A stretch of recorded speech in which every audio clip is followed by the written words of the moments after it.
Rabbi, I wanted to be more precise. During the day when we read Rabash, we heard this. I just want to be a little bit more precise here. Is it right to just read from the first two volumes where they're the organized articles of Rabash and without volume 3, which there are the inscriptions, or is it not important?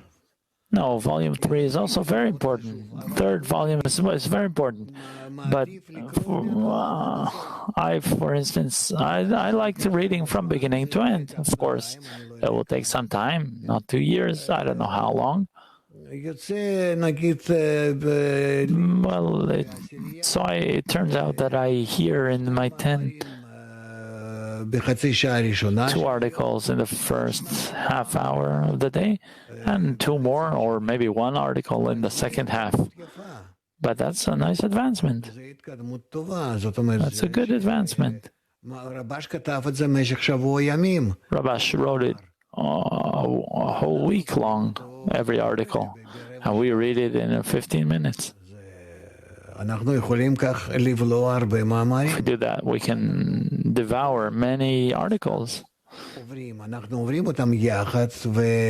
it's not that we go through it just like that. We're doing it with an intention to advance.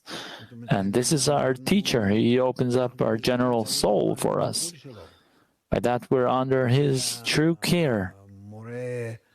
This is the closest teacher we can have. Maybe I didn't say it right. Of course it's important. The question is, in the excerpts that we read between us, is there a preference to read from volume 1 and 2 relative to volume 3? I actually really liked the 3rd volume because the 3rd volume, I composed it. After Rabash passed away, I took all of his archive from his house to my place, to my home, and I somehow organized all his notes, all his pieces, and notes he wrote to himself. And from that, we have the 3rd volume. It's not that he wrote it for someone or something. He wrote it to himself, just to remind himself, maybe to think about it, maybe to do something out of it later. But usually, these writings in the 3rd volume are written beforehand, in the years before he started writing the articles for us. The students I brought him. That's why there are such things there that are written like, maybe it's something only for himself, unorganized, maybe not precise, but we should also read that. You should only know these are things he wrote to himself. As lists of things. Some things there. There are other things as well that maybe we shouldn't publish, or maybe some other things we can find and publish. But what he wrote in the first 2 volumes, you can be certain that is enough for us to reach all the corrections. But it's not that I forbid reading the 3rd volume, no. I'm just saying where it stems from. All these articles, all these notes, are in my archive.